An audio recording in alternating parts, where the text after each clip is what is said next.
member of the same batch of the Sri Jayawardenepura University, the Public Administration faculty, being interviewed here. It was Dr. Ravi Liyanage of Kingdom of Rayagam, Mr. Uday Sri Kariyasam of the Securities and Exchange Commission of Sri Lanka, who was also your batchmate. Then Mr. Ashoka Rupasinghe, the Chief Financial Officer of the Bank. He was younger to me in 1 year. 1 year younger. Yes. So you are a member of one of the longest serving batches in the University of Sri Jayawardenepura, or for that matter, University in Sri Lanka. Entered in 83, graduated in 91. Yeah. Let's talk about that period, which was full of action, insurgency, resurgency, opportunities, threats, and the challenges. Yeah, I believe in opportunities in every situation. What happened to me is I entered into university in 1983, and I got opportunity to go to Russia to study. So I came back after one and a half years and continued my studies. But unfortunately, in 1989, there were period that nobody could do anything in Sri Lanka. Yeah. So what I did was, like, I started my career. I started working in private sector. I got exposed. What happened to me in latter part of 90s that I was studying plus working. So I managing my affairs on my own without burdening my family there in Kandy. So it was a good opportunity. Like, say, a lot of these the individuals that you mentioned got real exposure. Like when you have no education, university education, you have other opportunities available. Like you do accountancy, you do marketing, you do your higher studies. I think everybody is, I think, highly qualified. The individual you mentioned, that we got the right opportunity, we used it.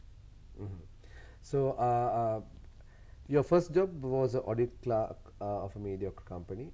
Then you moved into sales and marketing, and you became the marketing manager of for a couple of companies. And suddenly you become an entrepreneur. You decide that you want to go on your own. You want to form your own company. How did this change happen? My first job was to work for a company, the Richard P. Research, as an accounts audit clerk. And one day I saw advertisement in papers that one company was looking for sales reps in computer business.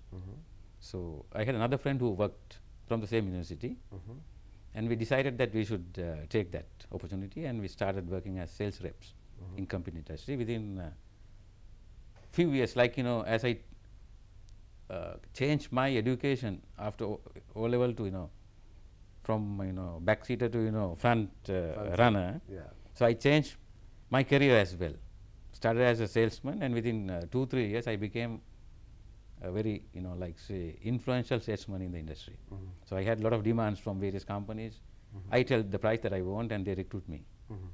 So after 5 years I realized that I am mature enough to get into my business. In 1993 I started my own company called Computer Island. Computer Island. Yes. From that day I have been expanding into business in computer industry. Rentacom is a rental company. Computer Guy is a maintenance company. And year 2000, I became Entrepreneur of the Year. I got a national award. So from a simple audit clerk to a salesman to a sales manager to marketing manager, and now today you are the chairman of a group of companies, the chairman of the Merchant Bank of Sri Lanka, and also an entrepreneur. When you look back this transition of your life, what do you have to say when you look back? It's like, say, working hard, and you need to be committed, whatever you do. Your studies, your career, your business, whatever you do it right. When you do it right, you can do anything. Everything is possible. Nothing is impossible. You can really do it. But you need to determine, you have to work very hard, dedicate yourself, you reach where you want to go. Sky is the limit. What are your main strengths and what are your main weaknesses that you have realized? Strengths, weaknesses, I'll start with my weaknesses. I'm very straightforward. You call it a weakness? Yes, because I will tell everything, what I have to say. Irrespective of the situation or the person. Okay, that's why you say that being straightforward is wrong. Yes, sometimes you need to probably think twice. Little bit diplomatic. Yeah, bit more diplomatic. But in my case, straight to the point, right or wrong. So it may be a little weakness. my strengths, if I talk, that when I want to really do something, I really commit myself. And people say that I'm very good in decision making. I take a lot of risk. You look at my behavior, or maybe the, in recent The past, career. in recent past, I take a lot of risk. But to me, that those risks are very calculated. And I know that, I That's take a very risk dividends. having an aim, and I go towards that. Decision making is one of the strengths that I feel that I have it. I take the decisions, no delays in decisions, and really work in time. Although I manage around 15 companies now, and who have gone into crisis, but I really enjoy it. I have no pressure inside. I am really like say free, and I enjoy. Well, the final bit of Mr. Ratnayaka's answer prompted a couple of questions in my mind, since he said, like, now he's overseeing crisis hit companies in Sri Lanka. And also he says that his strengths are his power to make the decisions and the ability to take the risks, and as well as a little bit surprising, his weakness, what he admits, is saying being straightforward. So that's a bit of his personal traits and his personal life. We will now move into the industry within which he operates, but prior to that we will take a short break.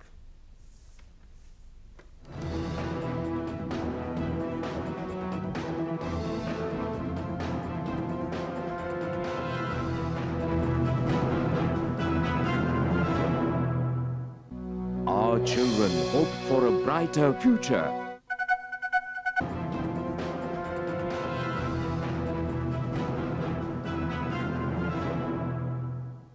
Welcome back. This is the Roundtable on Prime TV. As you know, my guest this evening is Mr. Janaka Ratnayaka, Chairman of Merchant Bank of Sri Lanka, and he's also the Chairman and Managing Director for a couple of companies. And before the break, in his answer to my last question, he stated about running some of the crisis hit companies, particularly in the Selinco group. So let us now get into the business, and let's ask a couple of questions from Mr. Ratnayaka about the Selinco fiasco and the MBSL hand in that. I mean, how MBSL came into play to rescue some of the companies that were hampered by mismanagement of funds and sheer negligence. Prior to that, Mr. Ratnayaka, I would like to go into a similar situation that occurred in Sri Lanka, which most of the people have forgotten in the financial sector. Now, the recession or the collapse of these financial companies in late 2008 happened somewhat in line with the global economic meltdown, but we don't have reasons to believe in that the financial sector itself got hampered by the global economic meltdown, for the sheer fact that our financial companies do not have shares in the global financial companies, but due to mismanagement. So somewhat similar happened in 1988 during a period of recession where 7 financial companies were in dire straits.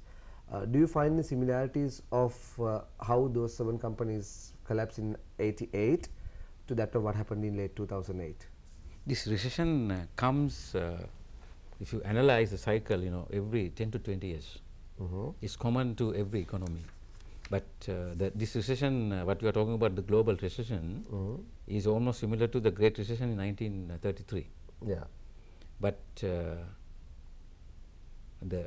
real impact of the global crisis did not